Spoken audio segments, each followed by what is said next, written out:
Hello বন্ধুরা, সবাইকে শুভ মিষ্টি দুপুরের অনেক অনেক শুভেচ্ছা। সবাই কেমন আছো? আজকে আমাদের ফ্যাসা মাছ নিয়েছে।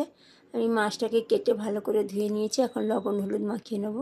লবণ দিয়ে দেবো, হলুদ দেবো, ভালোভাবে মাখিয়ে নেব।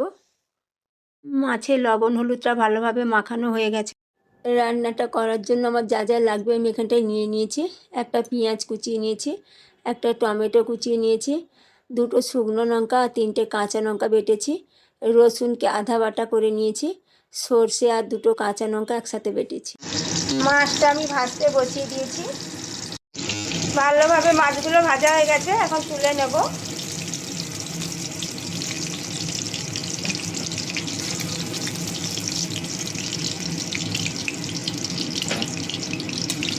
মাছ ভাজা হয়ে গেছে, ফোড়ন দেব কালো জিরে,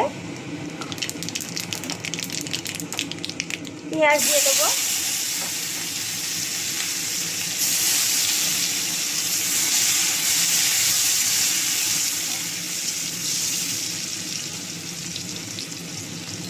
লবণ দেব, হলুদ দেব,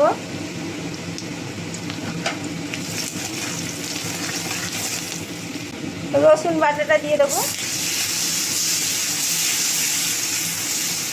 লঙ্কা বাটা দিয়ে দেবো, টমেটো দিয়ে দেবো,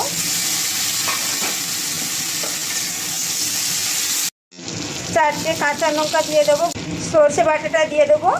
অল্প করেই সর্ষে বাটা দিচ্ছি।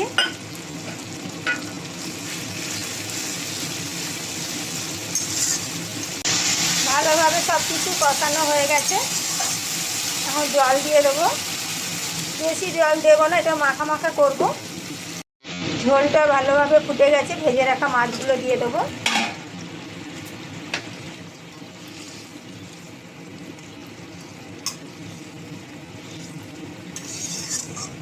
মাছটা দিয়ে আমি 2 মিনিট ফুটিয়ে নিয়েছি।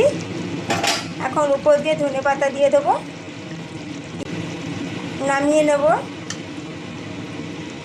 রান্নাটা আমার পুরো রেডি হয়ে গেছে বন্ধুরা। আমি যেইভাবে করলাম এইভাবে করে খেয়ে দেখবেন, খেতে কিন্তু খুব ভালো লাগে। আমার রান্না যদি আপনাদের ভালো লাগে প্লিজ লাইক কমেন্ট করো, পাশে থেকো। আমিও সবার পাশে থাকবো। সবাই ভালো থেকো। সবাইকে টাটা।